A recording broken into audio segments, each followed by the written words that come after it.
Biddle, item 11, HCC's draft response to the Local Government New Zealand's Three Waters survey.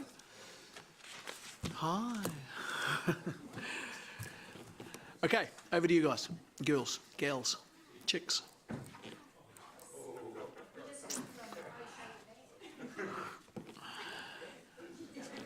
Babes.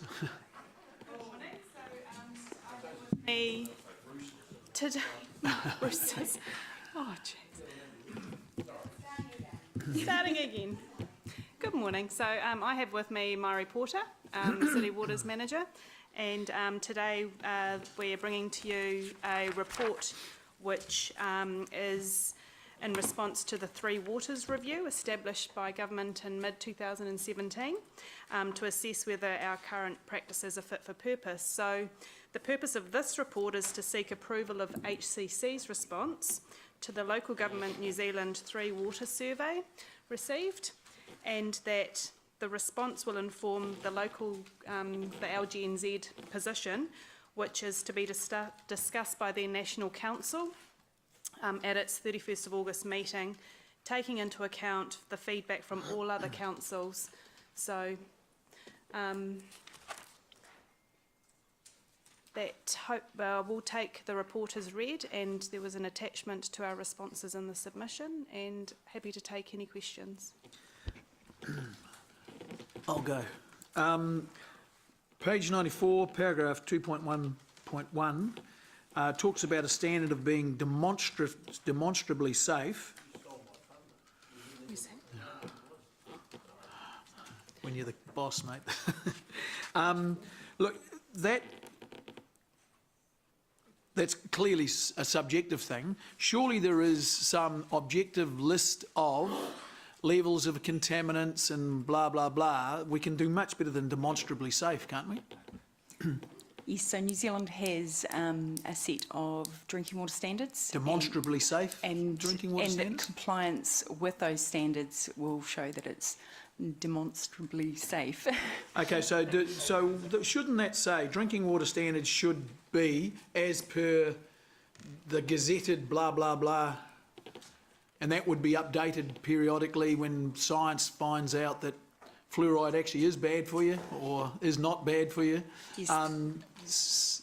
Yeah, so the standards do get reviewed on a regular basis. So what's the point of that? So this is what the stuff in the black is what LGNZ sent to us. Yes. Now response is that we agree. Yes, in 2.1 we're saying we agree the fact that drinking water in New Zealand should be safe for communities to drink. So I guess it's just the word to describe that safeness. So the word no-brainer is not in here either? Okay. Okay, so that's my major criticism of our response as well, is that we haven't asked and said, look, there is an internationally acknowledged set of criteria that need to be met before something is demonstrably safe when it comes to drinking water. And I have no idea what those things are, but surely, I mean, you guys must be testing all the time. Yes, at our water thing, and so you would know what I'm talking about. So why wouldn't anything that didn't have something like that in it be negligent?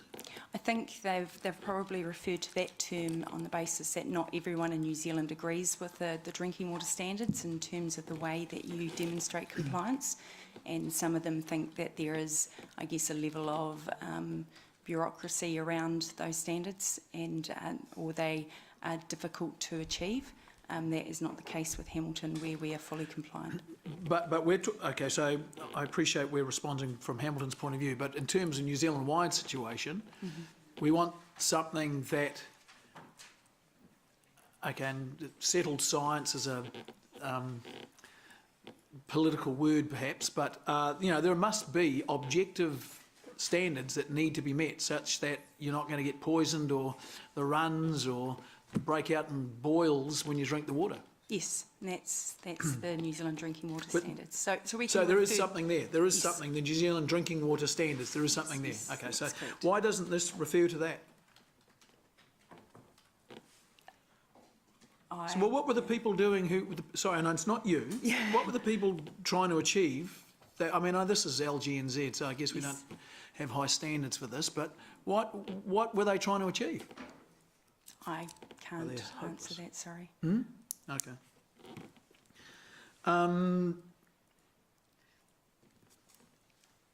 Okay, so is that the one? On 2.25, talked about national consistency in application of drinking water compliance requirements would also be helpful. And I'm ignorant here. I would have thought that was mandatory. There are different requirements for different sized cities or water supplies. So for a city greater than 10,000, there are more onerous compliance requirements than those less than 10,000 or even less than 500. Is that because a bigger city is expected to have more money and it can get to the standards, or is that because and this is bizarre if this is the case, that in little places the water doesn't have to be as clean? No, it's based on risk. So the larger the population, the more likely, or the larger the number of people that are potentially at risk of getting sick. So it's more onerous because there's more people involved. Yeah, so if you put poison into Auckland's water system, it's worse than putting poison into Cambridge's. Well, I mean, I know that's a crude example, but because more people will die, is that what it means? Is that what? That's the basic understanding of what they're trying to get to there. Okay. Okay, so but they're saying here consistency in application, presumably consistency means everyone has the same standards, which I thought would have been the goal we're going for. So in this particular one, that relates to the fact that we're supporting an independent regulator. At the moment, the drinking water standards are regulated by district health boards that are all regionally based, and so there is inconsistency between the way that those drinking water assessors might approach compliance in different areas. So we think that there would be benefit in having a consistent approach across New Zealand, and that would be achieved through having one regulator that would cover the whole of New Zealand. Okay. So does this report, this recommendation from LGNZ, acknowledges that you've given me one example where it's bigger risk with 1 million population rather than 15,000 or whatever, but it doesn't acknowledge then, so it does acknowledge that what's right for Auckland might not be right for Cambridge or Hamilton.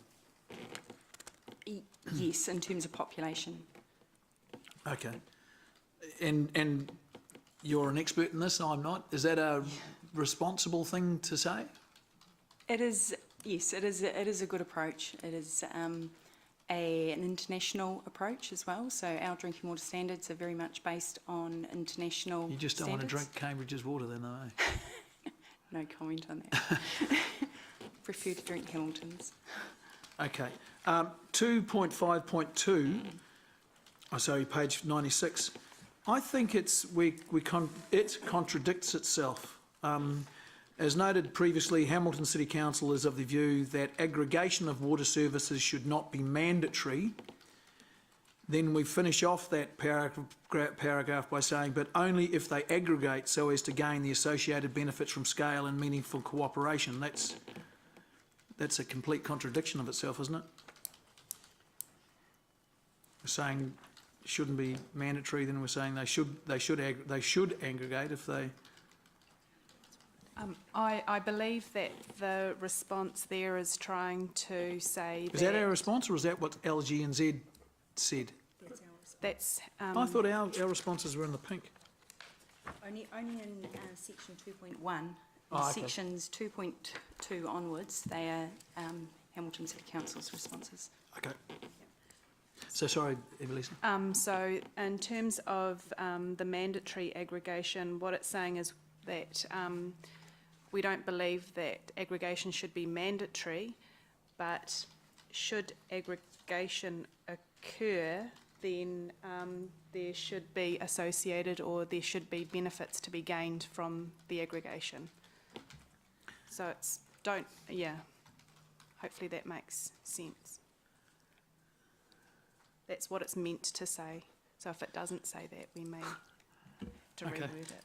So So it's saying that aggregation shouldn't be forced, Yes, but should be permitted, and the assumption is that people would voluntarily do it if there were benefits to be gained. Yes, that's Yes. right. So aggregation not being mandatory but incentivised. Okay, do we identify what sort of incentivation? So some of the incentives that we're Thank you. I was never going to get there. that we're recommending are in section section 2.7 onwards, Okay. 2.7 and 2.8. 2.7.4, Hamilton City Council is investigating third-party funding opportunities in collaboration with other expert agencies and catchments of interest. Can you just untangle that for me? So a couple of examples there would be Waikato Regional Council through Project Watershed, as well as organisations like the Waikato River Authority.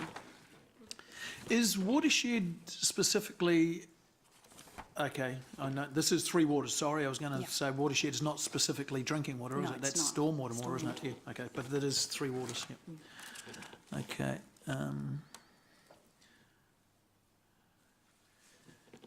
Just on 2.8.6, we've said, Hamilton City Council has said, the Central Government Housing Infrastructure Fund support of water-sensitive principles is required. Just expand on that. Water-sensitive principles are around using water in a sustainable way, so it's Yep. in terms of the reuse of water through rainwater harvesting or in the reuse of grey water. So we're just really wanting to ensure that there is a national drive for those kind of techniques to be used in central government projects. So sorry, just to be clear, are we saying that when the government puts up something like the Housing Infrastructure Fund, which is a lot of other people's money, that it should be incentivised to be spent on projects that are water sensitive? Is that what Yes, it's that's supposed to say? Yes. Okay. Okay. Oh, 2.9.2. The iwi one, it will be important to consider iwi aspirations when developing models of aggregation. Is there some magical science that iwi have that is valued, or what are we talking about there? I think it's just acknowledging the fact that iwi have a very strong connection to waters. And Has that been proven that they've got any greater connection to water than we have, or other than iwi? we're unable to comment. Sorry, I'm not too sure in terms of proving something like that. So what value do they bring, or what science do they bring to the table? That if we're going to identify one group, what value do they bring? What science do they bring to the table? I know we've had issues with tanifars and things like that, which have just been a colossal waste of public money. So and holding up big projects. We have a treaty of Waitangi and Yeah, the tanifar was well fed. river agreement, and so it's actually respecting our relationship we have with iwi. Okay, so how do we weight that? Sorry, I don't understand in terms Well, of you know, weighting. you weight risks. You say, okay, we're going to spend $1 million. We do a cost and benefit analysis. How do we weight this? This is a treaty issue which directly speaks about water and Māori rights to water and Māori having a voice on water, and I think it's out of scope of what we're Well, it must be in today. scope because it's actually written on the bit of paper, Andrew. Yeah, but it is a bigger. So what's your point of order? It's getting off subject, and that it is a treaty issue, and that's not what today's paper's about. Okay, I don't accept your point of order. I think it is important that we understand what these things mean and the implications of these things. and my mate might be the only person in the whole room who thinks that, but I think the submission is just asking for consideration of iwi aspirations as per our requirements under. But it talks about arrangement. developing models of aggregation, good management practices, methodologies. And so we're saying. And here I'm not that saying water iwi scientists are all Europeans or Chinese or Maori, I don't care, but I just don't understand what that means and what that brings to the table. And someone in our staff's written that and clearly it meant something. But no one here knows what it means. I wrote that. Oh, did you write it? Yes. And Way you go. yeah. You've got 30 seconds, go. So I'm just wanting to raise a point that I think it's important for iwi aspirations to be considered with anything around Three Waters because of the relationship they have with Three Waters and our obligations under the treaty and in our joint management agreements. Okie dokie. All right, thank you. Dave. Thanks. I actually am a bit unsure about the process we're having here because it actually seems like it's where I can ask questions and staff are going to defend their position in here. I would have thought this was the opportunity for us to have input into the submission. I wanted to raise a couple of the same. I think it's an opportunity for us to critique the response and to add to or delete or agree or disagree, or you haven't considered this, you have overemphasised this, da-da-da. So I think... But it's... you may not understand it, but I think most other people do. No, I There you think go. that you asked a lot of good questions and I felt them being defended against.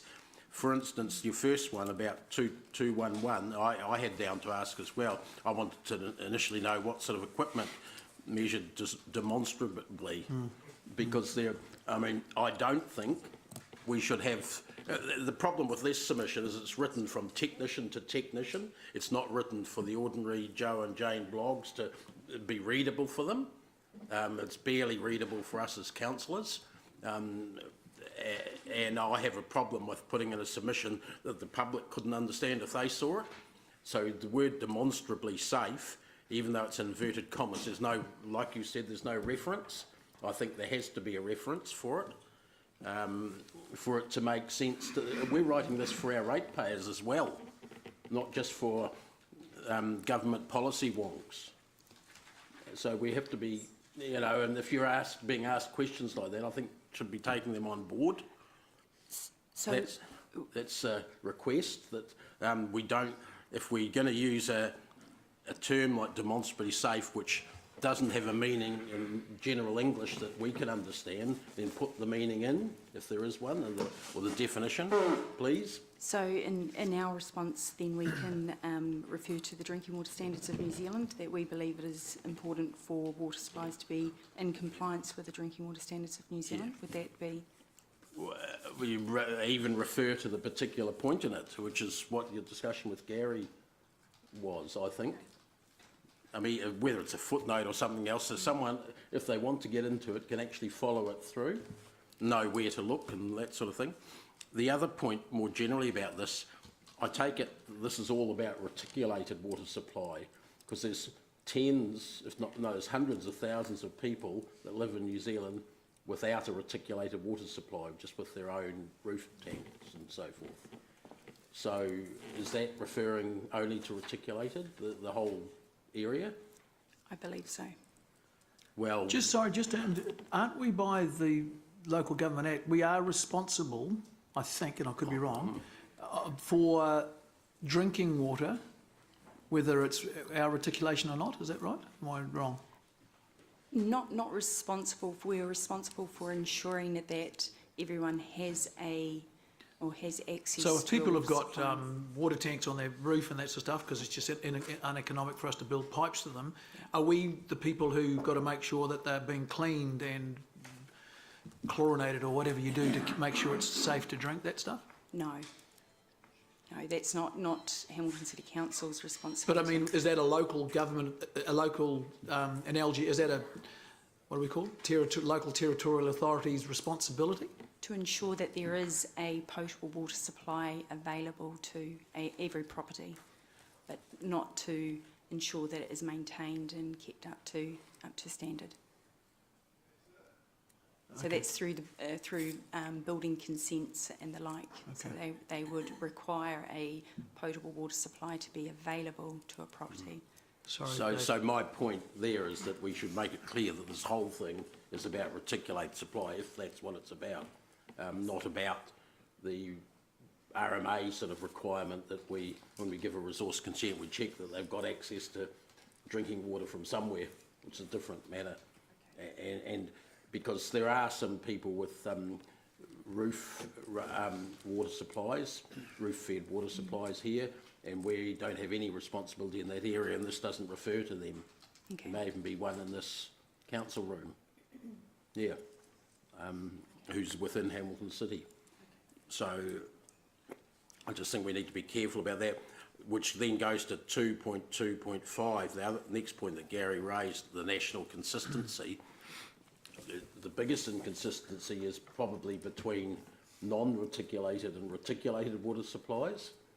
So you can't have consistency unless we're going to assume responsibility for those with roof rainwater. You can't even check that. We don't have that. We don't have the ability technically at the moment to check that unless we physically visited every single household with a non-reticulated supply. So it's quite a woolly LG&Z submission, I think. And our comments are sort of technical. They don't improve the woolliness at all.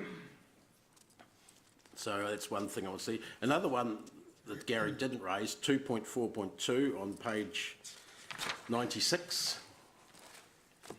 I want to query where you got the very last half sentence noting it was a suboptimal model, which was the option. I think this is written very much from the viewpoint of technical staff. I don't think this actually says what the council position was. We never, even though there were some councillors, they were a minority, who thought that it was suboptimal what we proposed to Waipa in the end. The majority of councillors voted for it as their preferred choice, and this sort of says we only put second choice in there. It wasn't our second choice of the majority. So I'm sort of quite annoyed actually to see that in there. It's like staff are saying councillors were wrong. And while you may feel that, that's not the place of the submission like this. It should simply state the facts, that this is the proposal, a non-asset owning CCO was proposed to another councillors, but it didn't get supported. Bang, that's it. You shouldn't be commenting on that it was a better deal to have an asset owning and it was suboptimal to have a non-asset owning, because that wasn't the council's position. No, Can I, Dave, I think, just looking after you guys, I think, and correct me if I'm wrong, and this is my opinion, not yours, that we accepted it was economically not optimal, the decision, but there was democratic reasons, there was other reasons why we didn't go to the asset owning model. And you may disagree with what I'm saying now, then that's cool. But I thought the economic and engineering type reasons where the asset owning model was better, but for democratic reasons and public public control over these important assets, we went to the non-asset owning thing, and that was why that was done? That was part of the reasoning, but look at the motions that were passed. They were not passed, so there was no motion passed saying this is suboptimal what we're proposing to you. And I think this is an official document that's going to the government, and in an area that they're actually actively considering at the moment what should be done about I guess that's because all of our resolutions never say we did this because. Usually you're right, yeah. Okay. Not all, but so most. yeah, I guess you're. Yeah. I think it should be just stating the facts of what was in our decisions, not because then that'll say to them, actually, Hamilton City Council really thought we should have an asset owning one, but for political reasons we didn't, which is maybe the view of some people, but it was not the decision that was made. We can update that paragraph to reflect that. It would be good, please. Put in 2 submissions, That's all mine. one with that and one without. Should council agree on that? Well, council has already agreed on decisions in this area. We agreed what we proposed for. Anyway, Dave, do you want to We make agreed a... what we finally ended up with. Dave, There's nothing.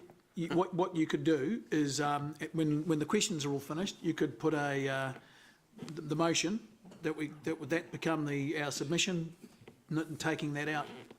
Well, I don't want to take it out because No, just the noting it was suboptimal. well, no, because the whole thing about it's got things like the Cranley business case, which some of us disagreed with at the start, and this council didn't support. The last council did.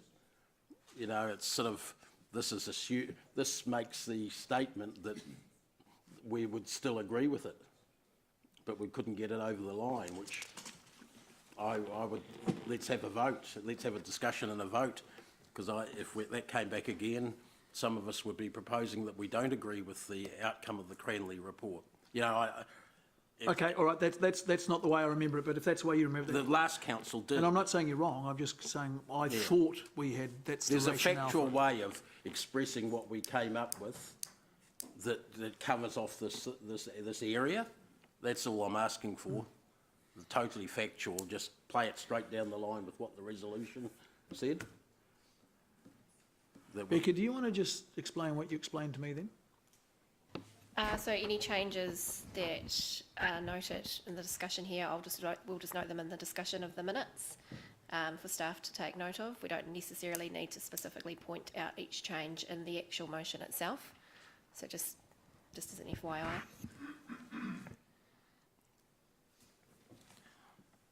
So would that mean that noting it was a suboptimal model would be in or out of this, that goes back to LGNZ to say this is our... Well, unless it was in the decision of council that we So felt it was a normally suboptimal model. So normally with these submissions, staff circulate the final copy through to elected members once it's been through this process. Just on the process, what has happened with some of them, and we may not have had time, is that they will come out to us before the final thing is worded, and there may not have been time to do that. And that's a lot easier, because I could have made those points to you guys direct.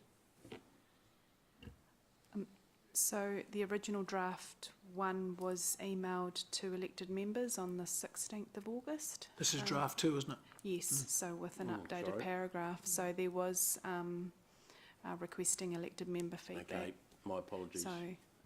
So generally, if they're tidy up comments, they're picked up through by the governance team to make those corrections. If there's items that have a degree of contention attached to them, potentially this one does, then once the debate's finished, if it still remains unsolved, then that particular item can be put as part of the recommendation to put forward as well. But if everyone agrees with Councillor Day's position, there's no need to really reference it. We can just pick it up. So it depends on how contentious it is. Thank you. How are you going, Dave? So I'll finish my Okay, question. thank you. Ziggy? Thank you for your report. A couple of questions. 2.1.3, HCC believes that this approach should be incentivized, but that aggregation should not be mandatory. How do you see it as incentivized? What's that? So the incentives that we're recommending are in sections 2.8. Oh, Yeah, they're some of the examples of incentives or right. initiatives that could encourage Yep. irrigation. Okay, that's what you were referring to. Thank you so much.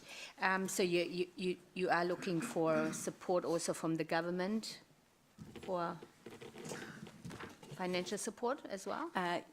Yes, so that's one of the streams that the Three Waters Review is looking at, is funding and financing for local government, and that's been looked at through the Productivity Commission inquiry. Okay. The other one, I actually had to look up aggregation. So is that a normal word that you use for this kind, for Yeah, so it's just merger? it's just Because a merger? referring to larger entities basically Okay, for okay. for the supply of water, wastewater, and stormwater. Right, right, because again, it's that wording, we're sounding like lawyers soon, that nobody will understand whatever we say. And that worries me a little bit when we go out and, just talk to everyday people. Maybe I'm behind the time. The other one, just because it just was mentioned before, is with the DHB. Are they now in charge of everything that goes into our water, into our drinking water? Are you referring to the fluoridation changes or? Yeah, Yes. So since when? I don't believe that has fully passed through Parliament yet. So I That's think what I that's just wondered. Yeah. Okay, I just want to be sure on that one. Thank you, that's it. Martin? I'm just wondering if we should share with the government and the cost of our initiative. And Martin, could you just put your mic down a bit, mate? Yeah. Thank you. I'm just wondering if we should be sharing some of the frustrations and costs of our initiatives, and that's a separate issue from Dave, because we did go for a model, but we couldn't even get that across the line. So it was a classic case of three TAs working together, and I think will be quite useful for people to realise just where it went. And we spent X money across the three TAs, and it actually went nowhere. And what's interesting is I think the Waipa scenario was where asset ownership wasn't going to get across the line with them, but even this other thing. So what on earth would have got across the line with Waipa? And I think it's a good illustration that TAs can spend money, but in the case of Waipa, obviously by their majority had no intent at all to come out the other end. I mean, what on earth was that all about? And I think we need to say bluntly, that's a somewhat tortuous situation, because if central government's waiting for local government to do stuff in this area, well, as Andrew said at the Mayor's Forum the other day, this is a model's going to be imposed on you. That's a really good point. Yeah. Could we just, if there's a consensus around that, and I think it's just a cold analysis of what was all that about, okay? And in fairness to Waikato, they went off and went to their, did an alternative. The positive out of that is I still think we should actually be putting out there this, and I've seen, the regional models, so they've got, about 4 regions, then they've got about a region that roughly parallels with Waikato region. So even if we exclude Waikato district with Auckland, the rest of them... Martin, can you just get a bit more concise about the report we're talking what about? I just want to say is, can I suggest that we should be, in this submission, promoting our shared services option on a wider regional basis? Because very clearly what we should stress is that the deal with Waipa was the beginning, not the end. And there could have been significant advantages for the tiny TAs like Otahonga and Waitomo. And I think we should sort of say that, because basically this is where we were in control, open process, public service model, each TA owned the assets, total, public service model, but huge advantages of centres of excellent quality, synergies. And I would have thought the smaller TAs would be running to this model, because eventually one would assume, how long would the TA say has only 8,000 or 10,000 people, how long on earth can a TA hope to run its own water and have, and I think we should be talking about attracting personnel. There's evidence already that there are significant HR issues for the smaller TAs around getting the right quality of people. So through the chair, if there's a consensus, I'd just like to add that in our submission, because I think not only do we have a tortuous journey, but we also have a model that may be quite acceptable in my view. Yes, we'd look to word something up in terms of adding that. We could attach our Proposal. as an appendix. Yeah, but really saying that this was the beginning and that And each the other page will be stamped PAs. suboptimal, Okay. suboptimal, suboptimal. There is a reference within the response to the Waikato Water website that has all the reports from our process, from that CCO I mean, process. in the end, we have to talk about Groundhog Day. I mean, if I was in central government, I'd say, I'm over this. God, local government's utterly incapable. I am over this. Wellington, good model. Martin, Auckland. so you just... I'll say that for no, debate. No, with all due respect, you're just trying to put greater emphasis on Oh. the incentivisation and almost coercion that you guys as in us, as in local authorities, have got to get your stuff together because it's not happening at the moment. You're Well, just urging give that, aren't example you? where local government's failed. In Wellington, they've succeeded, Auckland in different models, but in the Waikato, they have utterly failed. And if you went to that mayor's forum, where Andrew was very diplomatic and loving to them all, they're still wanting to sort of, you know, dance around whatever and muck around, in my humble view. And I can well appreciate after Havelock North, central government's growing impatience. Okay, so we're in a formal meeting at the moment, but so you're going to spice up a bit of the... Say local government's been hopeless, but you can. I think we have to do some hard sort of analysis. Okay, all right. Okay, thank you. Thanks, Warren, Martin. Andrew. So there is the waters review that's been done, proposing chopping the country up into 5 regions, Auckland, North, Waikato, Hamilton being the centre of the Waikato model, on either 5 or 15 proposals. Either way, Hamilton's front and centre of the second area. Is this a time for us to, through this submission, to comment on that? In terms of Hamilton being a leader and a regional leader? No, on whether we support what is being proposed and probably quite quickly going to be implemented on us, and whether we have an opinion on that, because that's a huge change, and I'm just asking, is this submission a time for us to have a voice on that proposal? I think local government, this submission or this response is basically going to inform local government New Zealand in the response that they put through to central government. So it is an opportunity to be quite clear on what Hamilton's position is around aggregation. So just so members know, local government's position is both in the Metro meeting and in the council mayoral forums. Everybody's just trying to hang on to what they've got, as tight as anything, and because of that we're going to lose everything. Because there's just all it is a directly pushing back and even attacking what is being proposed. And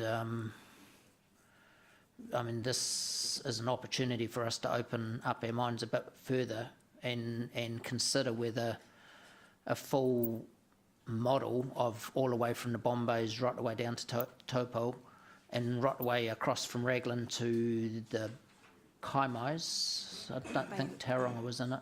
No, Tauranga was in it too, yeah, the whole central North Island. And it's very likely that this is where it's heading, and really this is the big opportunity or threat, whatever way you want to look at it. Every other council in New Zealand sees it as a threat. I see it as an opportunity. And everyone's just trying to hang on to what they've got, and we're going to lose it. Going back to when I was 18, I applied for a job as an electrician at the Hamilton City Council Electrical Power Board. Well, now it's laughable to think that we had our own power board where we used to sell power to all of our citizens. And I believe in decades to come, we're going to look back on water and think, why were we trying to hang on to it?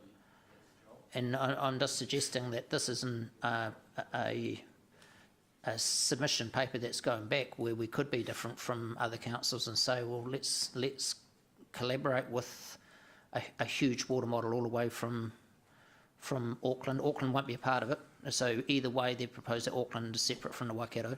So the Bombays would be the dividing line. But whether we believe that a big model like this, bringing in those who are struggling, the poorer councils and the more wealthy councils, and whether we see this as an opportunity for our region. And just to be really clear, Auckland's not a part of this, and anything that's being proposed in that report. So my question is this submission an opportunity for us to comment on this latest proposal from central government, from their working group that's just been released in the last 2 weeks? Yes, I believe so. So there is a section called Other Matters that we would like to, in the submission, so yes. So, I mean, this is a big turnaround, Yes. because we've talked with our neighbours for a long time and been rejected. How much time have we got, and is this a briefing matter or something, because this is something that's never been discussed by elected members. But this obviously isn't, I don't think this is a forum to do it. It's certainly the forum to talk about it and set some direction. So when does the submission have to be in? So this submission is going to inform the information for Local Government New Zealand on the 31st of August. So at their national meeting. Sorry, why aren't we submitting straight to government as well? Ourselves, since we've been so involved in this whole area.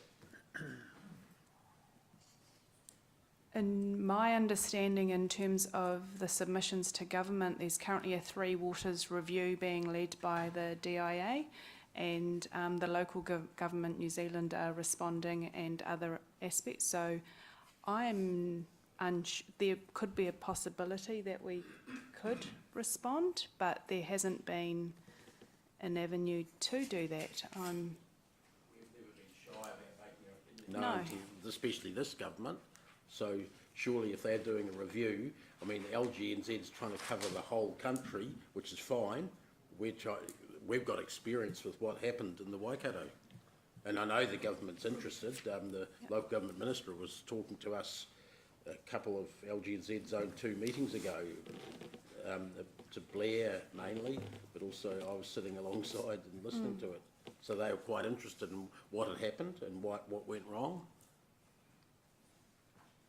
So I think we should, sorry, I jumped in on Andrew's thing, but surely if we just say this to local government, there's 70 of us getting sort of a bit lost, what we think. Yeah, well, we'll certainly be diluted down to nothing, and I doubt our voice will even get through, because if it's anything like majority rules, we'll be 1 in 70 if we're going to think more broadly about this, of including our neighbours and agreeing that the Waikato could be one full big region.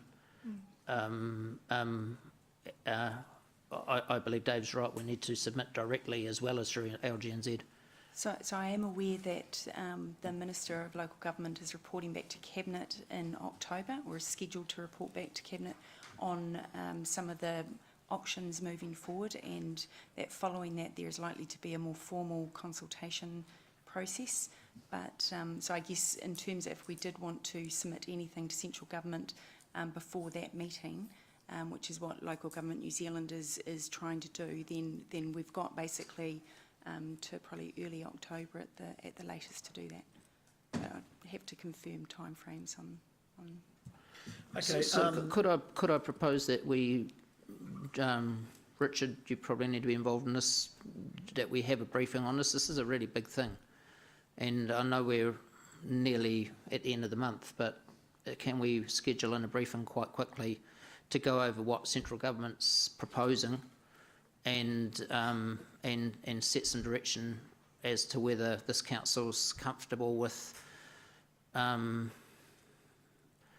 either expanding our horizons for the whole of the Waikato and considering that, so that we can collaboratively or by majority agree on which way we want to submit here?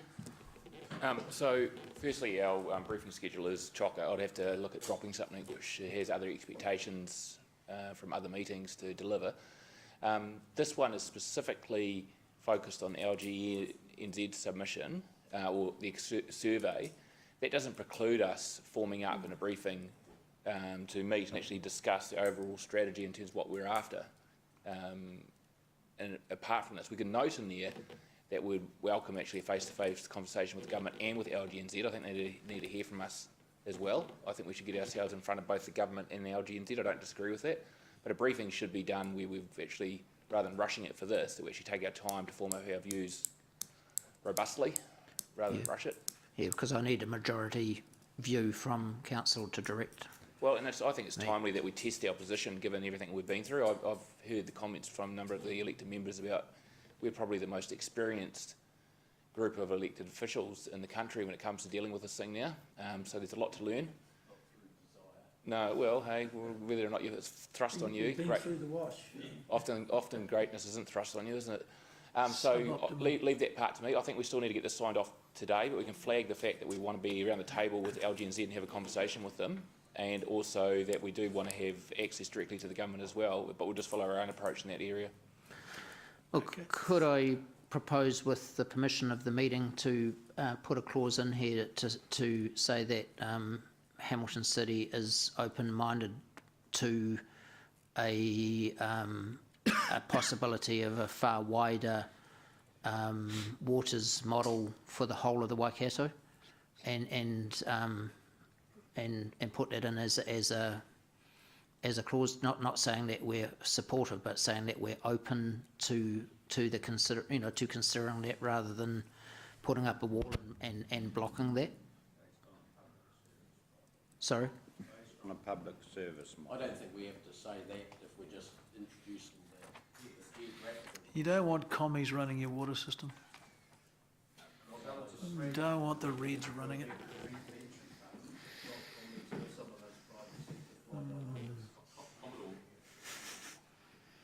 Okay, Andrew, I'm... Is the... We kind of, I just want to get this item done, but Andrew's got a good point. Well, I'm just saying... hang on, Andrew, which I think there is support around the table. Just saying we're open-minded about it, not that we definitely want to go with it, but just to leave that door open. Okay, just so I just want to move the meeting along, and I think, would everyone like to just put their hand up if they're happy with what Andrew's saying? So, not saying we agree, we're saying we're open-minded to the considering it. All right. So, in terms of that, would we possibly amend? Well, can we leave? Okay, so you're making amendments to this thing here, eh? As a consequence of what we're saying. So that's one of the amendments that you might want to put in. Yep. Okay, and then that will be tested when we go to the final vote of this. So I'm not usurping democracy or anything like that. Okay, thanks, Andrew. Rob. Organise a workshop opportunity ahead of Pop something input about into workshops the government. in there. Yeah, okay. Yeah. Pop something about yet another workshop in there. Okay. Yeah, is that right, Richard? Oh, Becca. Becca's made note of the fact that we need a workshop at some stage on this. Yeah, okay, thank you. Are you done, Andrew? Thank you. Rob? Yeah, could I just, as a follow-on to that, suggest that that be included under other matters, that we are open to that. And can I suggest, I've got a couple of other points, because I don't think this submission really aligns with my understanding of what central government's view is around water. And I share the same concerns as Mayor Andrew and others that this might become local government's policy rather than what individual members actually want. But can I suggest that that we also include under other matters that we need to challenge the risks around water resilience, because I don't think that's been addressed at all in the submissions, and that is one of the issues that really concerns government. And the second area that I think this might be an opportunity to challenge is that risk-based analysis that we talked about earlier, and saying that it's valid for maybe 3 deaths in Hastings is more acceptable under that international model than 30 deaths might be in Hamilton. And I know that's a utilitarian approach to, cost-benefit analysis, but I don't really think it's something that I would want on my conscience if I happen to be a councillor down in Hastings, that whether it's 3 or 30 deaths, I think both are unacceptable. So I wonder whether there's an opportunity in here, and I don't know whether we'll get it across the line, but an opportunity perhaps to challenge that acceptable, what appears to be an acceptable conclusion that smaller populations can accept lower quality water, because that's really what we accept if we have what we've got at the moment. Because those smaller councils, in my view, just say, well, we can't offer the same resilience or quality that Hamilton could offer simply because of our dispersed population. Rob, can I just ask that we did discriminate or separate reticulated water services? Yeah, no, I'm talking about the services that are supplied, and I believe that. So you're talking about a reticulated one as opposed to people. But I believe that the same with policy applies off a roof or yeah, off say off Cambridge versus Hamilton. Yeah, that it would apply where the council is responsible for the reticulation of water to a smaller population base. Can I just clarify something around the differing risk assessments? It's not so much that they're allowed a lower quality water, it's the fact that they might not need to have such extensive monitoring of that supply. So it might be where in Hamilton, because we're a large city, we have continuous online monitoring, and we monitor down to the minute, at minute intervals, whereas for a small population they might do a grab sample once a day that's sent to a laboratory. So that's the level of risk rather than the quality is so it could be a question of timing, how quickly you can respond when a risk arises. Yes, that's right. I know, I mean, when I reflect back on the Cranley report, which was a very, very robust report, there were issues around water resilience and water quality amongst the 3 TAs who were involved in that study. And certainly that must still be our risk for the elected members and those other TAs. Thank you. Thank you. There was a couple of other names there. They've come off. All right. Just would seek a little bit of guidance as to what we're actually going to resolve to do here then. Oh, there it is. Becca's been typing away.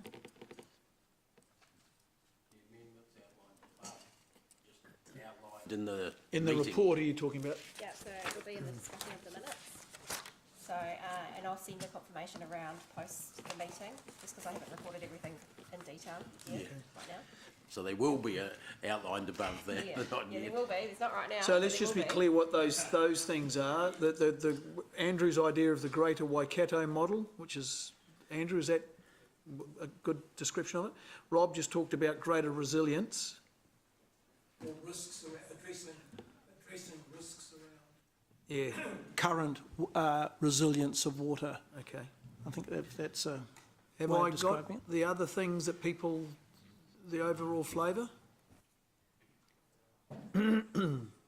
I've written down cost benefit here, I don't know why. So can I just add to that, Chair? Yep, sure. So I also had to make it clear that this is regarding reticulated supply. Ah, yes. So in terms of Is that what we all felt? Councillor We all McPherson agreed? made, and that to update clause 2.52 with the factual resolution in terms of the points being made. Aye. That was mine. There was Okay, just to be clear, is everyone pretty clear on what we're approving?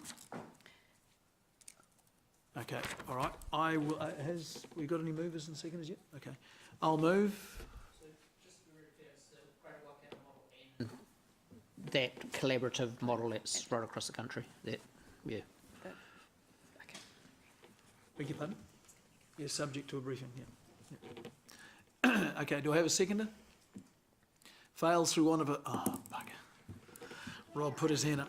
Okay, Mallet, Pascoe, those in favour, please say aye. Those against, is anyone against? Okay, that was passed unanimously, thank you.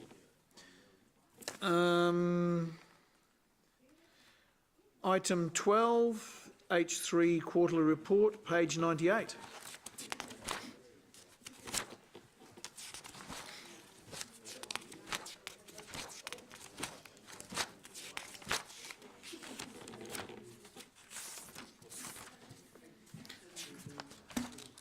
Thank you very much, Waters ladies.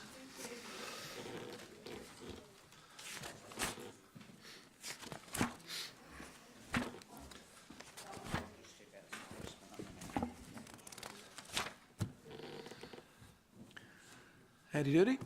Okay. Shoot. Okay, thank you, Mr. Chair. Some of you might not know Irene James, who's sitting on my left. She's our finance manager at the H3 operation. If you have problems with this report, we'll blame her, but if you like it, it's all mine. This is a guy that's at the top of his game, mate. I just have a couple of things, if I may, to the report, and I'd like to sort of draw your attention to some of the sections specifically. Look, this is our financial year-end report. We've delivered right on to budget at our operating level, and that's despite the fact that we have had to face a number of significant unplanned expenditure items during the year, which I'll talk to. We're fortunate enough in that our revenue came in 1.4 million ahead of budget, with much greater activity than we had anticipated. That was a lift of 25% against our plan, or 16% on the year before. However, the caution to that is that increased revenue in our sort of an operation does also increase costs for us. Despite the increase in activity, and we are bearing in mind we are reasonably labour intensive as an operation, we've also been able to achieve a $120,000 positive variance on our personnel costs, and that is after the budgeted vacancy factor that of around 220,000. So we've done very well on that front this year. However, I will signal to you that I'm struggling to see how I can succeed in that sort of a result again in the coming year, in terms of maintaining tight staff numbers. With the exception of the founders related KPIs, all of our non-financial performance indicators have also been exceeded. Now I'd like to draw your attention, if I may, to graph number 1, which is on page 106. And this is a new graph that you haven't seen in these quarterly reports before. And this is basically attempting to depict or give you a visual sense of where our operating deficit for H3 has landed at just over $5 million. But in actual fact, if we hadn't had a few extraordinary costs that were unplanned, or some that really don't relate to the business anymore, we probably would have had around a $600,000 improvement on that final result that we achieved.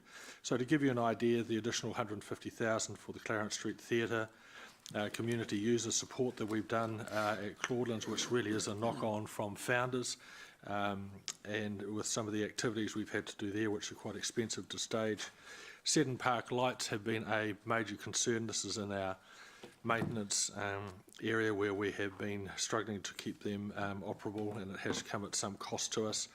And of course there's the ongoing founders holding costs that we still bear at H3. While we're talking about founders, it has been written off at the end of the year. It was discussed at the Audit and Risk Committee last week in terms of the asset value. So that will take away a very big depreciation bill in the new financial year that we're going into. And it's also our intention to pull the founders cost centre, if you like, outside of H3 itself, and it will still remain seated within my overall cost centre budgets, and still be reported within the arts and culture section of the finance or the monthly reports that we do, but it's, we're going to isolate it from H3 itself because it is Just quite a specifically, burden. what will the costs be that will be associated with that? Just maintenance and Yeah, security and it's things like utility that, is it? costs, keeping it a bit warm, and maintenance is really all about keeping it secure and watertight. Yeah, okay. And it also attracts a few other costs as well, but as I say, depreciation's disappeared. Yep. So that was just an explanation on that first graph. On the opposite page, 107, graph number 2, this is just a revenue variance budget, and so you can see our original budget on the left at 5.7 or close to 5.8. We came in up at around 7 million. The idea of showing you this variance budget is to give you a sense that at day-to-day management level, we are increasingly getting a little bit more sophisticated in monitoring our activity and our sort of market segments, if you like, and we are getting very good at our forecasting and projecting where we're headed. And this is just to really give you a sense of us having an understanding in terms of how we created our budget for the 17-18 financial year just gone, and how it actually panned out, so we understand where our estimates in terms of revenue sources for the types of business we've got have actually come in particularly strong. And obviously the one that sticks out there on the right is the sports activity that's occurred at FMG Stadium. But this granular level is more to just give you a sense and an appreciation that we actually do delve in a lot deeper with our monitoring of our finances and than what you would necessarily see. And finally, graph 7, which is on page 123, which is the last page of the report. This is, once again, just to give you a sense of what we do at management level within the team, and Irene's been leading the charge here to a point where we're getting quite good sophistication in terms of our forecasting of our activity. And so we have a good sense much further out now in terms of where we're likely to land at the end of the year based on a lot of historic modelling that we now have loaded into the system. So the charts in graph 7, if you look at the excuse me, the green bars that you see, that's our 17-18 financial year spread by month in terms of our revenue forecast, our revenue forecast. The red bars are actually the plan that we submitted as a part of the LTP for the first year of the LTP that we've now embarked upon. But the blue line is a forecast projection of where we actually believe, based on our forward booking profile and other factors taking place in the market, where we actually think we will land. And as you could see just by the gaps between the blue line and the bars in a number of areas, we are projecting to have a reasonably good lift in revenue once again this year, and we're projecting that already. What you need to know is that we will continue to report on the LTP budget, but internally within H3, the blue line has now been set as our new revenue budget for our teams. So based on how we know we're tracking and where we're headed, that internally for our group is our new budget, and our teams are accountable for that in terms of going forward. So it's just to give you a bit of a sense for the picture. What you don't see there is the corresponding cost, and we've got a bit of work to do with that. And once we've nailed that down, then we'll be in a position to go back to Richard and David with any suggestions we have on the opportunities and risk report based on where we see our ultimate trading position be. And we review that every month, but it's just to give you some confidence that we are getting ourselves in a much better space for doing this type of monitoring and seeing where we're headed. So on that, if I may, I'm happy to take any questions. Can I just ask one? At the start, Sean, you kind of prepped us by saying this year's been quite good, I think, through revenue, and then you sort of softened us by saying you said you didn't think it was going to be so flash, and then towards the end you then said revenue's looking good. Did I misunderstand? And of course there was the briefing we had the other day, which... Yeah, no, I think where I said things weren't going to be quite so flash was our ability to hold our personnel costs to the surpluses that we have this year. Okay. So it's just getting tougher as we get a greater compression of activity and some of the rosters we're having to. So all I'm signalling to you is I'm not anticipating we'll do as well in terms of saving on our personnel costs this year as we So, as we you're did saying last year. it's costing a bit more in personnel costs to get $1 of revenue, is that? Yeah, look, it's just the pressure is increasing. It'll be hard to bleed it out the way we have. Sorry, bleed I it just out. didn't, I wasn't quite clear on what that meant. Yeah. That's cool, thank you. Jeff? Thank you, Gary. Thank you, Sean, for this. And it's obvious to see that there's a hell of a lot of activity going on across these venues, and congratulations for what you're doing there. You mentioned the Northern Districts, the lights at Seddon Park, and the costs there. And I know I've asked questions about this particular issue before, and there's a reference to the costs on page 118 at the top there. In view of, you've mentioned before how we're locked into a long-standing contract with Northern Districts, which basically sees us pay virtually for any costs, any issues that are needed, we bear the cost.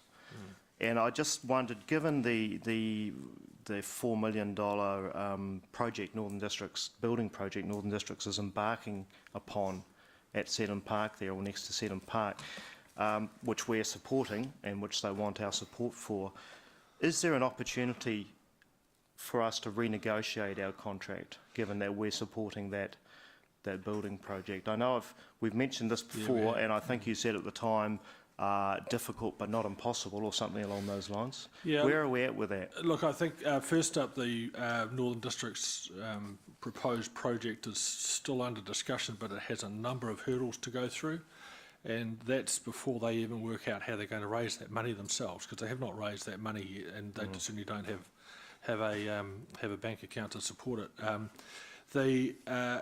The likelihood of us being able to renegotiate the existing arrangement is pretty slim, I suspect. However, the new arrangement that will relate to the development plan that they have presents us an opportunity to have a whole new arrangement for that particular site. So, difficult, challenging.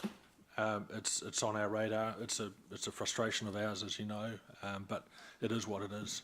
Seddon Park is actually our most expensive venue in terms of an operational cost, because of the arrangements there and our challenge of being able to actually benefit from any revenue increase. So it's on the radar for discussion, absolutely, but it will not be easy. Okay, thank you. Dave? Similar vein to Jeff's questions, actually, a comment which I agree with. But first I want to congratulate you on the report. I found it really easy to follow, and the way the graphs were done on 106 and 107 to see the accumulating savings or changes across them. I felt, I thought it was the best report I've seen from H3 or that area, just in terms of following what's in there. What I did wonder though was whether we could break down the cost per venue and sort of goes to your comment before about Seddon Park, which I was particularly interested in. Given the demands put on us by the different professional sports, I'd be very keen to see, particularly for Seddon Park and also perhaps for FMG Stadium, what the ins and outs for those two separated out are. If we can, I don't need to have a meeting, but is it possible, are they public? How do we get that? Look, we can do that in the future. So from the Q1 report for the current financial year that we're just starting, we'll include a section that will give you that breakdown. So we'll, for the venues, definitely. Yep. Great, thanks. Angela? Thank you. Sean, I missed that just right at the start. You said something about write-off for founders? Or was it depreciation? Look, basically the founders were sitting on our balance sheet with it as an asset value, but it's no longer usable or being used, so we wrote the asset value off on the council balance sheet, which means it will not, in the new financial year, attract any depreciation. So I think it was 3.4 million.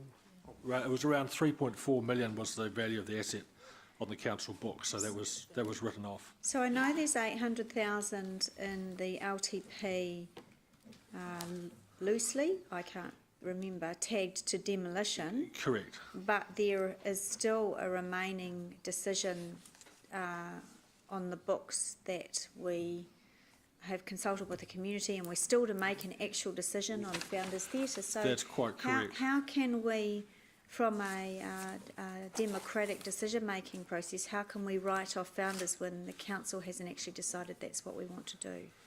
I guess, Maybe. and David or Irene might talk about the Probably accounting you. from a It technical hasn't been point of view. written off, it's been revalued down to $1. Yeah.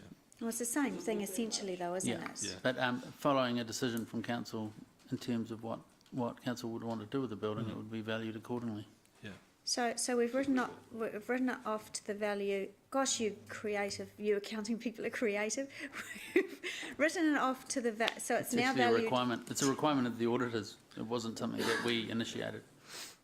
because it's every year when we closed. close our books, we have to do some impairment testing on some of our larger assets, and so that. But what? Okay, so playing devil's advocate, what if the council? Very unlikely. But what if the council decided, let's spend X amount on it and reopen it as a second theatre? I know that's impossible, but. In that scenario, if council wanted to invest further dollars in there to make it safe And then- and to reuse it, then it would be valued, and whatever that value was, then there would be a reversal of that write-off. Into the book. So when So it we. would hold an asset value Okay. in the books, and then depreciation I'm for trying to its figure out remaining the life. impact because the library was closed for some time while we made a decision on what we were going to do with it as well, but we didn't treat the library the same as this. So No. why have we done this with Founders? The difference given is that in the library scenario, it was just the mezzanine floor of one of the floors. It wasn't the whole building. This is an impairment because it's impacted the whole of the building. Yeah, but there's still an option And for council had this made- council or the next council to fix it and reopen it. Yeah, council had made a decision to invest. I can't remember what the dollars was to fix the seismic strengthening of that mezzanine floor. So it was repair work that was going to cost council, but the value of that building would be maintained. So this is a positive impact then of 3.399999 million, So- $99 and whatever. So as on the books? we've had that asset on our books for a number of years, so as we in the past have valued that asset, it has increased in value, and through our impairment testing, because of the issues associated with Founders, it's been impaired, which means it's the valuations of the past have been reduced. So the asset is now sitting on our books at $1, but if council decides to invest money to fix Founders, then we would get another valuation, and then that value of the building would sit on our books. So that would be a positive to council in future years. But while we still have the asset alive, it's going to need maintenance and repairs and accrues depreciation and as well, doesn't Well, no it? depreciation now because it's got $1 book value. So But the reality is it's going to need repairs and maintenance and upkeep. at the moment it's just been closed, not being used. So very, very minimal to be done with it. So what? Angela, Sean did say that there's still some maintenance costs, Yeah, which is what I'm you're just talking about. as an elected member, I'm really surprised by this. This wasn't. Can I just confuse it a little bit further? So basically, depreciation's about writing off the value of the asset over its use. This council's made a decision to close Founders Theatre. At this point in time, we haven't made a decision to reinstate it, so therefore, from an audit perspective, the asset's just sitting there not being used. And as a consequence, it has no value, and so that's basically the instruction to write it down to a nominal amount. The $1 represents that nominal amount. If council either makes one decision or another, one decision to write it off completely, then we'll write that $1 off if it's closed down. If we make a decision to invest in it to reopen it, then we will consider what of the existing theatre has value, and an assessment will be made whether or not that portion of what has value should be recapitalised as part of that asset or revalued up for future use. So it's all about the decisions of council, like you indicated, but it's not only the decision to write it off or close it, it's also the decision to replace it or repair it, and we've done neither. So effectively, from an auditing point of view, they consider it to be in limbo until that decision is made. Okay. Okay. I might have a chat with you, David, offline, just a little bit more about that. Now, here's a question out of left field. I mean, we struggle with the costs of depreciation on our assets and actually, well, on our activities, on our groups. And H3 is certainly with $5.5 million for the year. That's a hell of a cost to carry. Have we, and this is a question to you, David, have we paid off Claudelands? And do we track those major assets, those bigger spends? Do we pay when we've paid them off? I know you can't tell by looking at the debt balance because it just continues to move. Yeah, we do track larger Yeah. larger purchases, but I can't tell you whether it's fully paid off yet. But I can. No, it won't be.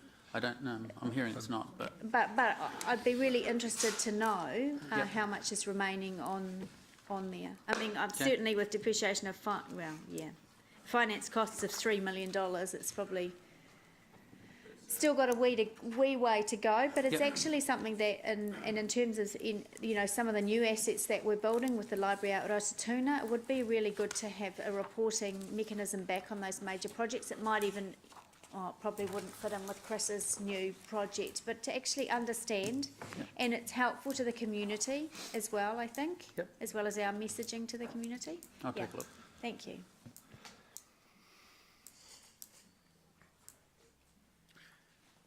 Rob? Yeah, thanks. Look, I'd just like my first question to carry over from the issue around the depreciation and the revaluation. And I think I'd like an offline discussion too, so I might join Angela for that. But just in terms of the way that adjustment has impacted on our financials to 30 June, is the 3.9, is it 3.4? You're talking about founders, aren't you? Yeah, founders, 3.9 million, is that has affected our bottom line? it hasn't affected our bottom line for this financial year because that write-down was written down to our reserves. We previously had in our balance sheet a reserve there for all the revaluations that have been done in prior years. Okay. And so that adjustment of 3.9 million was written back to reserves to offset that value. Okay, so in other words, the only adjustment that will have happened is that we won't have claimed any depreciation. That's right. So that will be positive in terms of our operating statement bottom line. That's correct. Yeah. And this has been taken into account in the 10-year plan. Yeah, I'm just struggling to see what the difference is between depreciation and a revaluation. I know I can see how it would impact on our financial statements, but I'm just wondering why we would make a decision to revalue it down rather than write it off. So part of our...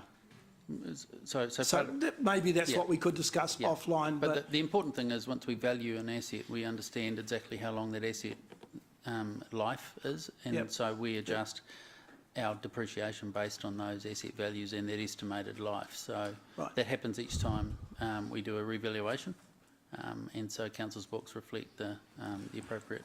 So Audit New Zealand have some oversight on this 100%. decision? Yep. Yep. Okay. So that if I look on page 5, where the financial, or page 104, where the financial statement is, that $3.9 million does not reflect anywhere at all in any of the calculations, particularly around the indirect overhead costs. That does not impact at all on H3, the decision to write the Founders Theatre off. So the asset was revalued as at the end of the financial year, so it would have been incurring depreciation for the year. But going into the next financial year, it only has a value of $1, so there'll be no. But isn't that 3.9 does not impact at all on these financial returns for H3? No. Okay. Sorry, just on that. On what date was the building revalued? To 1? It's part of our year-end process. So that revaluation process, the going from the 3.4 million down to 1, Last month. that has to be an impact somewhere in this financial year we're talking about. Yeah, That's so the got to come in. depreciation for this year would be included in the books, but as at the end of the year, what the Is net the book value write-down- was. So is the write-down going to be accounted for as depreciation? No, what So we're there will be a explaining figure in before. there, in the same way we revalue assets and we show that on our P&L under abnormal transactions, something, so would the write-down be? Yeah, in the there? accounting standards say that if you have a previous revaluation reserve in your balance sheet and you are writing down or impairing an asset, okay. you actually write Just that goes down against to that then. reserve, Sorry, so not to the So it P&L. doesn't come to your P&L? Okay, Correct. sorry, beg your pardon. Yeah, I'm just a little bit confused about how that operates, but that's something that we can look at offline, I guess, just to see how that impacts. Sean, one of the things that I asked prior to the meeting was whether we could have an indicative split of the losses or gains, the bottom line losses or gains of each of the 4 facilities that you manage as part of H3, Claudelands, FMG, Seddon Park and Founders. You indicated that that was possible for this meeting. Yeah, look, I don't have anything to hand out, but I could just give you sort of some indicative numbers. That'd be good. Which is really to Councillor McPherson's request as well, that we'll put through in the next quarterly report. But at an operating level, roughly speaking, Sorry, that's the bottom line level. so when I say operating, That's the split of the 16 million? Or- yeah, it's actually the split. If you look at the table on page 5, and you go down. Hang on, page 5. That's 104 on our agenda. Yeah. Yep. On page 104. If you go halfway down, you'll see a bolded heading, direct operating surplus deficit. Yep. So that's before all of what we call the sort of indirect costs that come in. So at that operating level, Claudelands has an operating loss of around 1.2, FMG Stadium around 1.3, Seddon Park is around 1.7, and this varies depending on how some of our internal charging goes, but also depending on revenue. So FMG, for example, has had a good year this year with its revenue, but that gives you a bit of an outline in terms of what that is. Claudelands has been hit hard because of some of the theatre type activity that it's had to bear the costs for. So at the start of the year, it probably would have been, our anticipation would have been closer to $1 million operating deficit for that facility. However, if you go between that $5 million and the bottom line at 16 million, you can see where all the costs are. There's big costs when it comes to depreciation, the HCC overhead allocation, and obviously the finance costs. And of those, Claudelands, as being the newest, tends to be take the lion's share of those indirect costs.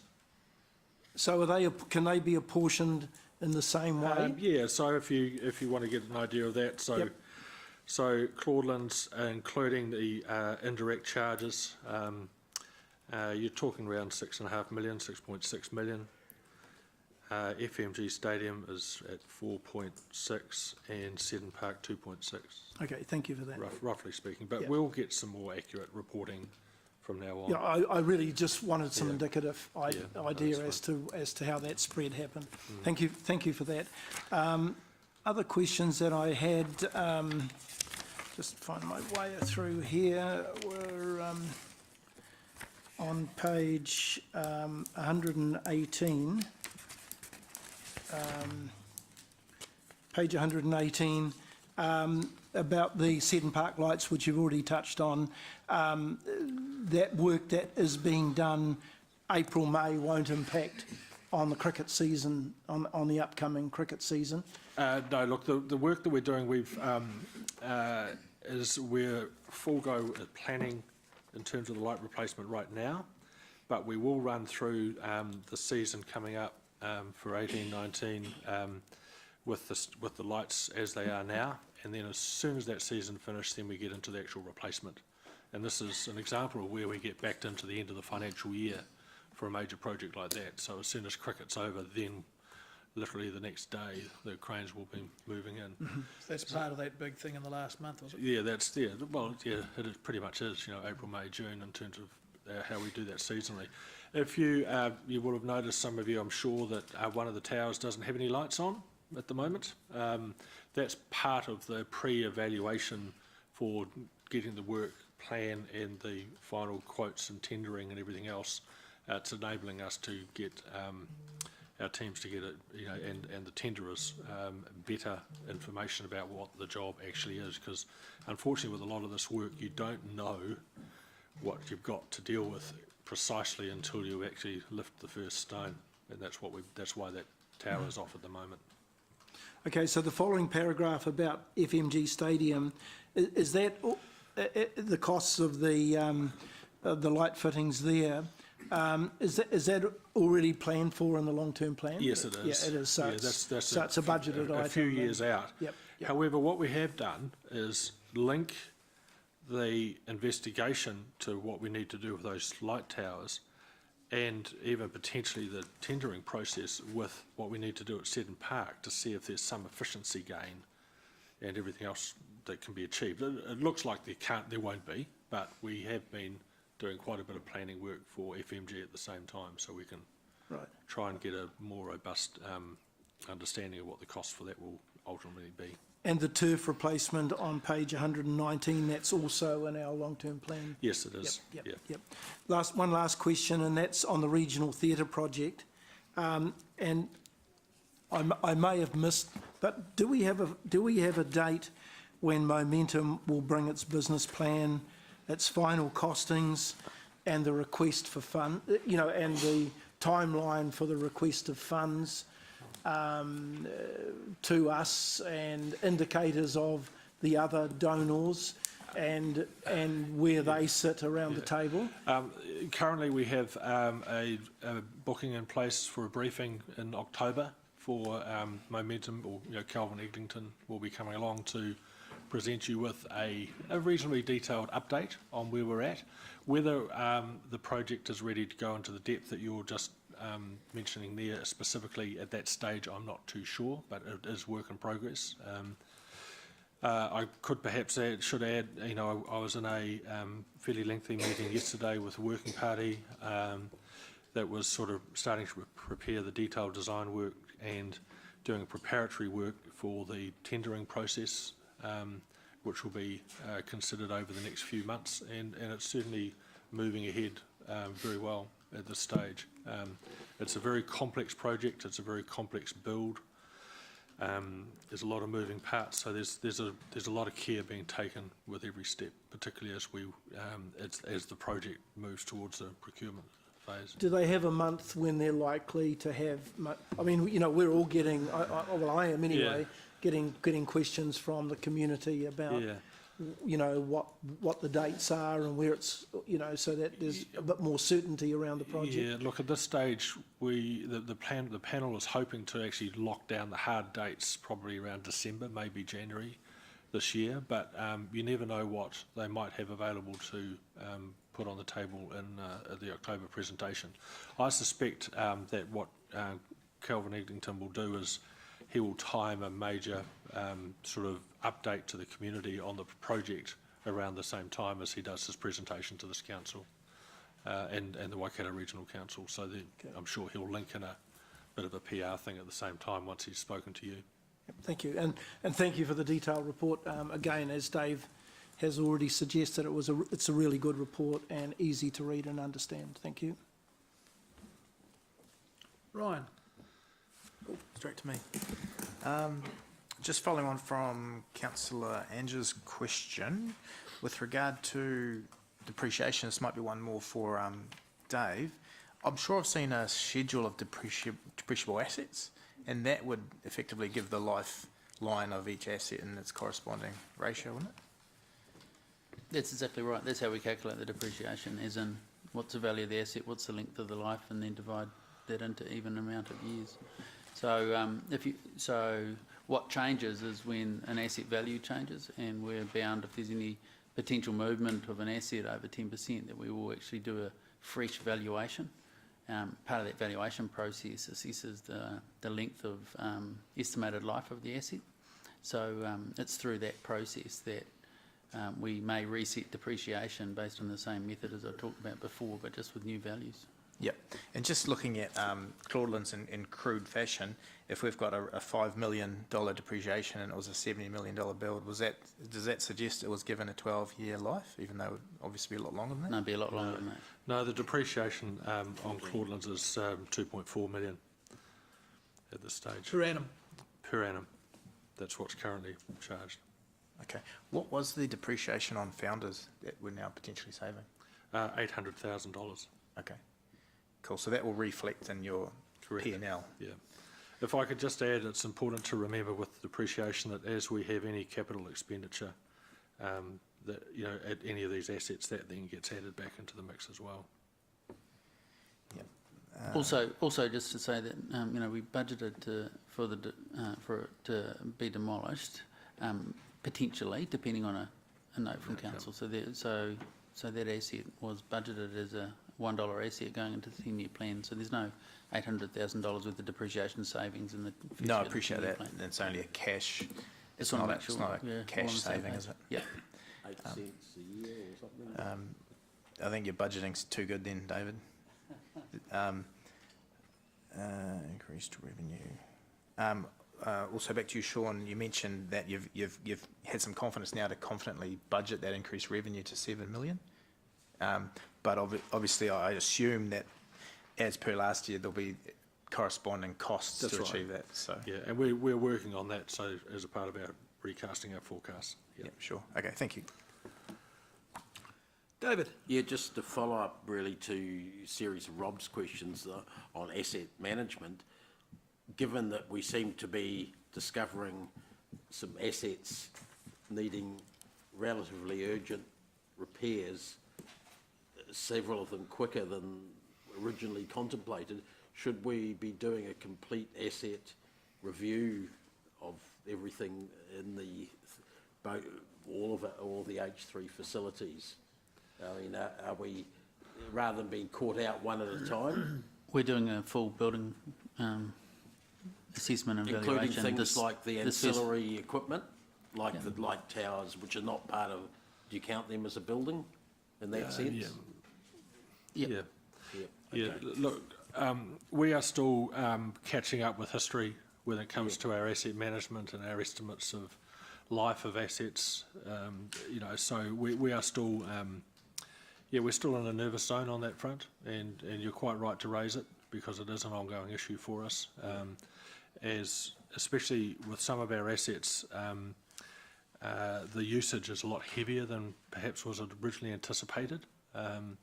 And, you know, which puts some pressure on. So, look, it's something we live at. It's one of the key things I'll have to say that I am a little bit sleepless at night over is really our assets more than anything and protecting them. Okay. The other question was relating to the 5.10, the turf replacement at Waikato Stadium. Is that when we anticipate doing it next year? That's the third new turf since we've already done one since the original one was established. Yes, that is the actual anticipated date, and it's been the same date in the last two LTPs, so we haven't had any changes. Okay. In fact, all of our main maintenance programs really haven't changed from one LTP to the other. So that is as programmed. Sorry, turf replacement every 8 or 9 years. Yep. Is that normal around the country for the major stadiums? Yes, it is. In some cases, they do it a little bit more frequently than that. Okay. In some cases. All right, thanks. Thank you. Just a reasonably short one.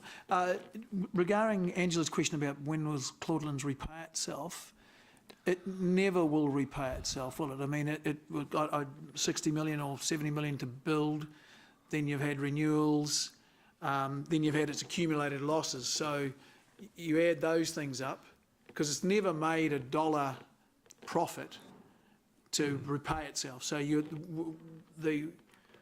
how can you assess when it's repaid itself?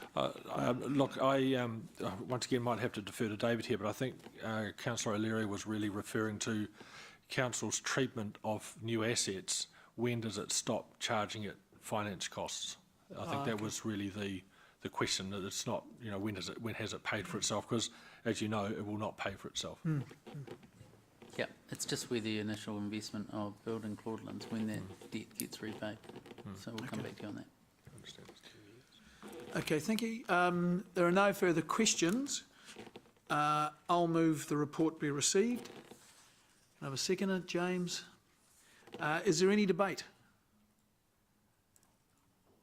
All right. Those in favour? Those against? Was there any against?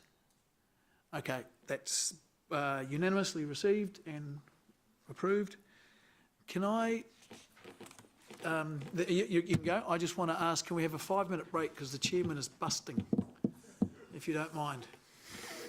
Because I know these chaps have been waiting for a while but at the back there. All right, I'll be back. We're not breaking for lunch. You guys can go as well.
Item 10, page 89, weather-tight buildings. We will move from here directly into public excluded to also cover an item on the same topic. Thank you. Gentlemen? Corey, why are you there? Shouldn't Jen be there? I'm just here as support. You're smarter than Jen? No, just here as support. Okay. Okay, Mr. Thanks, Chair. Phil. Mr. Chairman, this is just an update from our last report last year. So just give you where we're at the moment. And just a couple of things I'll point out for the elected members is that we've received one claim in the last 12 months since the last report, and we've actually settled one claim in the last 12 months. So pretty much even Stevens. And the other thing that's probably relevant is the number of weather-type claims comparison for the Metro Councils, which sort of gives a perspective about where Hamilton sits in relation to other major metros and their claims. Happy to answer any questions. I've got one, perhaps.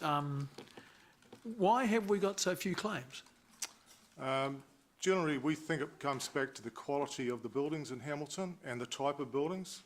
We don't have as many multi-unit developments as Auckland have, high-rises and Which is things like changing now, though, isn't it? Yeah, it's beginning to change, yes. But generally, the quality and standard of buildings in Hamilton seems a little bit higher than particularly in Auckland, Tauranga and the likes. Okay, there's no, it's, okay, that's probably the right answer, I suppose, isn't it? Well, we think that's where we sit. Yeah, I guess so, yeah, yep. Is out there, mate. Absolutely, first-class inspections. Okay, fantastic. All right, Dave. Yeah, your summary, Phil, of the page 90 there, of the over the years of the settlements and the amount paid by council versus the others, there it seemed from about 2012 onwards, HCC began to be the larger contributor, whereas beforehand other parties were the larger contributor. Is that because building companies were going out of existence by that time that had originally been responsible, or is there some other factor that tipped the proportion against council, the cost proportion? The particular problem, as we've gone on, we get beyond what we call the 10-year limitation liability, and that's inherent in the Building Act and says we can't be sued beyond a 10-year time frame from the time the building is completed, substantially completed. As we get further beyond that, of course, a lot of building companies have gone, they can't be sued, so council is virtually last man standing.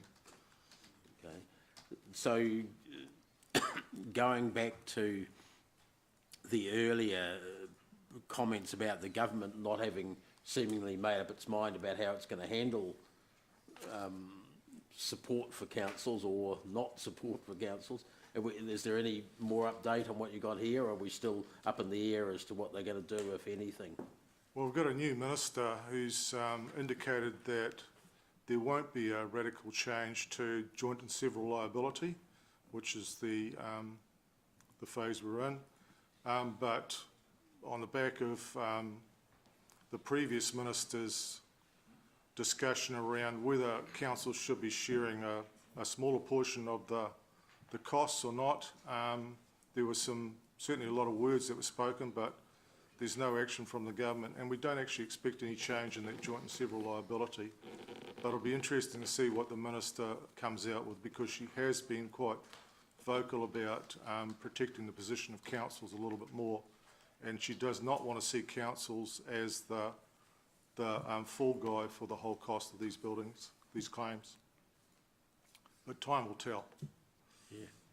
Our insurance companies are still covering us for... No. None at all?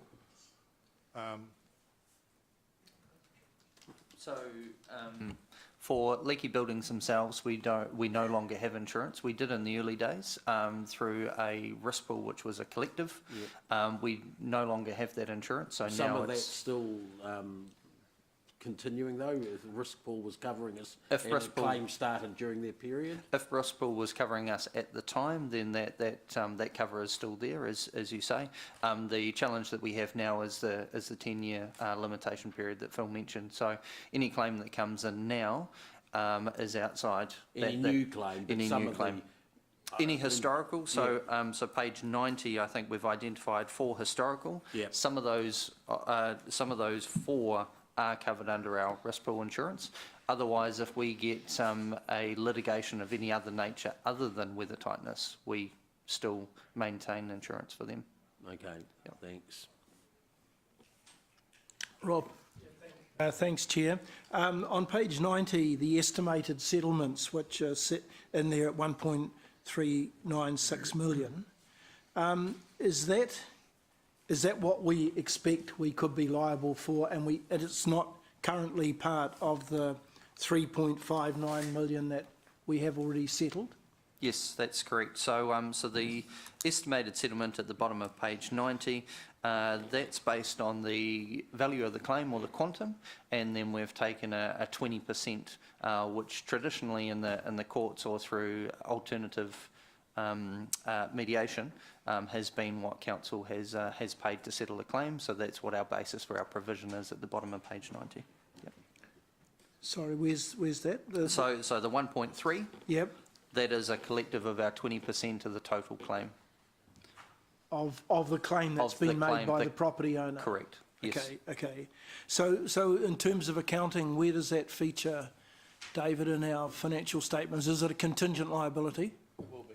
Yes. Okay, so it's not recorded in as a payment? No. Just if we look at the table under 9, or the table further up where we've got 53 claims, how does that reconcile across to 91 where you say that we've had 6 actual claims when we've got 53 in that table?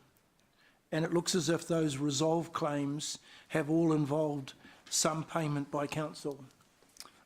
So the challenge in the reporting here is the difference between a singular claim and a household unit. So when we go in and we receive a claim, it could be for an apartment complex. They can be considered as a household unit. Hence the differential on page 91.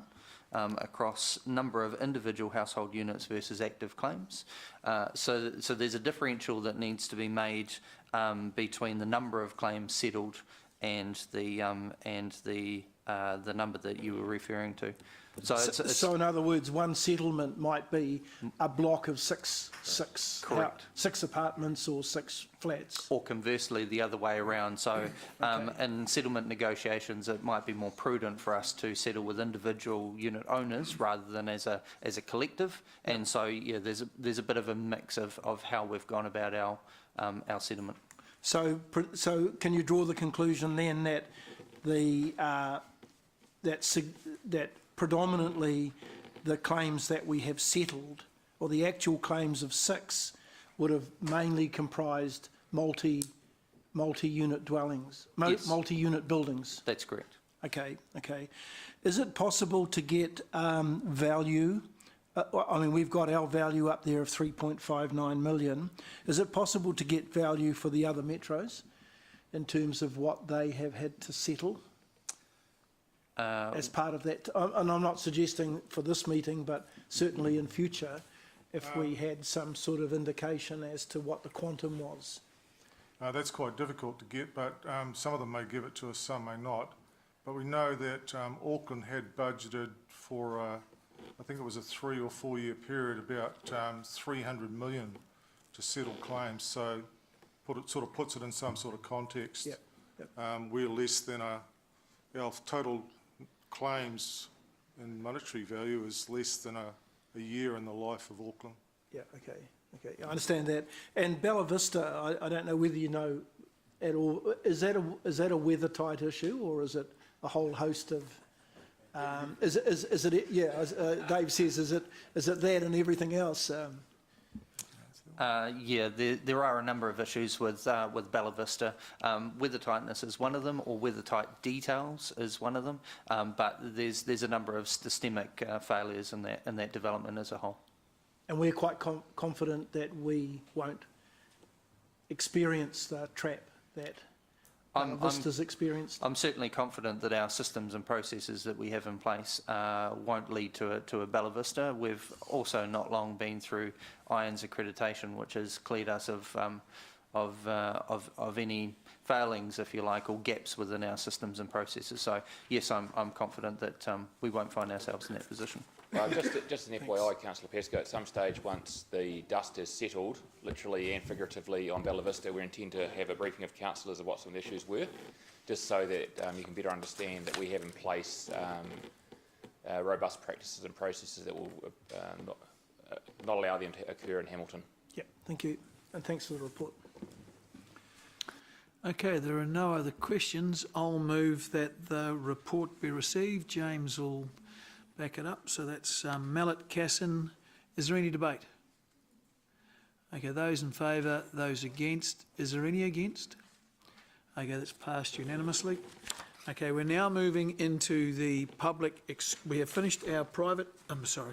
Our public part of the meeting. We're now moving into public excluded. Noting that there is the addition of a late verbal report regarding weather-tight legal matters. Okay, so... Yeah. Just shutting down. You think you can hide behind your computer, don't you? Hey? Oh, that's right, sorry. Good point, yeah. Okay, I'll move that we move into confidential. Do I have a seconder? James. Those in favour, those against. Any against? That was moved.